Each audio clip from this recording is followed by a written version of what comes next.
আমার আবার একটা নয় দুটো মেয়ে। তাহলে বলো এই ব্যাপারে টেনশন কি আমার দ্বিগুণ হবে না? এটা আমার মা, আমি আমার বাবা মায়ের একমাত্র সন্তান।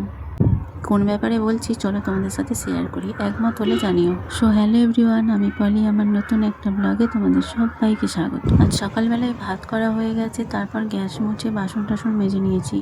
এরপর অনেকগুলো তরকারি হবে তো তার জন্য। আর সঙ্গড়ি মুছে ফেলার কারণ হচ্ছে আমাদের এই কয়েকদিন আঁশ খেতে নেই, বিশেষ কারণে একটা, তো পরে কোনো ভিডিওতে তোমাদের জানাবো। হ্যাঁ গো, চলো আসল ব্যাপার থেকে তো বেরিয়েই গেলাম। কি জন্য ভয় বলো তো?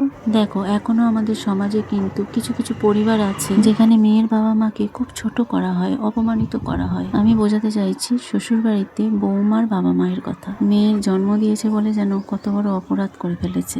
আর মেয়ের বাড়িতে আসে মানে যেন মাথা হেঁট করে ঢুকতে হবে, মাথা হেঁট করে বেরোতে হবে, এরকম একটা ব্যাপার। আর ছেলের জন্ম দিলে নাকি তার দামই আলাদা, তার অহংকারই আলাদা। মেয়ের বাবা মাকে এসে মাথা হেঁট করে কথা বলতে হবে। তাতে ছেলের বাবা মা যদি ইচ্ছা যায় সাড়া দেবে, তো না দেবে তাতে কি হয়েছে। কিন্তু একবার সাড়া দিল না বলে পরের বারে কথা বলবো না, এটা ভাবলে কিন্তু হবে না। তাহলে কিন্তু সেই বউকে শ্বশুর বাড়িতে প্রচুর কথা শুনতে হবে। তাই বাবা মাকে কথা বলতেই হবে, সাড়া দেওয়ার আশা করলে হবে না। আর ছেলের বাবা মা ছেলের শ্বশুর বাড়ি কেন যাবে? ওটা তো বৌমার বাপের বাড়ি, মেয়ের বাড়ি আবার যায় না। মেয়ের বাবা মা তো পরের বাড়িতে মেয়ে দিয়েছে, মাথা হেঁট করে আসতেই হবে। অপমানিত হোক, যতই অপমানিত হোক, মাথা হেঁট করে আসতেই হবে। আবার কেউ কেউ আছে স্ট্রেট কাট বলেই দেয় যে মেয়ের বাবা মা মেয়ের বাড়িতে আসতেই হবে, অপমানিত হলেও আসতে হবে। তাই ব্যবহার যত তুচ্ছই হোক না কেন, এখানে মাথা হেঁট করে মেয়ের বাবা মাকে ঢুকতেই হবে, কারণ এখানেই সারা জীবন তার মেয়েকে থাকতে হবে। তো তাহলে একবার ভাবো তো, যে যার একটা মেয়ে তার যদি এমন অবস্থা হয়, তাদের যদি এমন অবস্থা হয়, আমার তো দুটো মেয়ে, আমার টেনশনটা দ্বিগুণ হবে কিনা বলো। ছেলের জন্ম দিতে নাকি অনেক বেশি কষ্ট হয়, ছেলে মানুষ করতেও নাকি অনেক বেশি কষ্ট হয়। আরে মেয়ের জন্ম দিতে কষ্টও হয় না, মেয়ে মানুষ করতেও কষ্ট হয় না গো। এইসব কথা শুনে শুনে যখন গা সওয়া হয়ে গেছিল, তখনই আবার আমি 2 মেয়ের জন্ম দিয়ে দিলাম। তাহলে ভাবো আমার কি অবস্থা। আমি সারাদিন সংসারের জন্য যাই করি, মেয়েদের জন্য যাই করি, আমার কষ্ট হয় না। আরে আমি মেয়ের জন্ম দিয়েছি, তো যদি ছেলের জন্ম দিতে পারতাম তাহলে আমার কাজ সার্থক হতো। বংশে প্রদীপ জ্বালাবে না, মেয়েরা তো আর বংশে প্রদীপ জ্বালাতে পারবে না। আর এই কথাগুলো না আমারও খুব কষ্ট হয়েছিল যখন শুনি, যখন এই ব্যবহারগুলো দেখি, তাই তোমাদের সাথে শেয়ার করলাম। এটা কোনোটাই আমার মুখের কথা নয়, অথচ আমার চোখের সামনে আমার চারপাশে এত এত ভালো ভালো পরিবার দেখি যেখানে এসবগুলো কোনো ম্যাটারই করে না।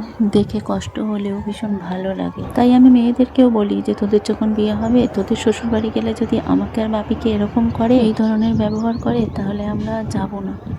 আর বলো, নারী ছেঁড়া ধন, তাদেরকে ছেড়ে কি থাকতে পারবো? যাই করুক, মুখের কথা এখন বলি, তখন কি না গিয়ে থাকতে পারবো বলো? ওরা ছাড়া তো আমাদের আর কেউ নেই। ঠিক তেমনই গো, আমিও আমার বাবা মায়ের একমাত্র মেয়ে, তাদেরও আমি ছাড়া আর কেউ নেই। তাদের সবটা জুড়ে আমি আছি, আমার মেয়েরা তাদের প্রাণ।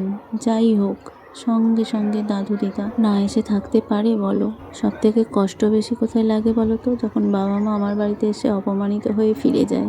এটা যে একটা মেয়ের জন্য কতটা কষ্ট, সেটা একটা মেয়েই বোঝে, আর কেউ বুঝবে না এই কষ্টটা। এটা কাউকে বোঝানোরও নয়, কাউকে বলিও না, ভালোও লাগে না। এখন তোমাদের সাথে শেয়ার করতে করতে কিছু জিনিস শেয়ার করে ফেলিব। কাকে বলবো, কার কাছে কাঁদবো বলো? আমার স্বামীরও 2বার স্ট্রোক, আমার মায়েরও স্ট্রোক, কাউকে বলতে পারি না। তাই তোমরা এখানে অনেকেই আছো যারা আমাকে খুব খুব ভালোবাসো, তোমাদেরকে বলে আমি একটু হালকা হই, ব্যাস, আর কিছু না। এই করতে করতে 14টা বছর কাটিয়ে দিলাম গো। মানুষের ধৈর্যের একটা সীমা থাকে, কত বছর পারে বলো মানুষ? দেখা যাক কি হয়। চলো ভিডিওটা এখানে শেষ করলাম, সবাই ভালো থেকো, সুস্থ থেকো, টাটা।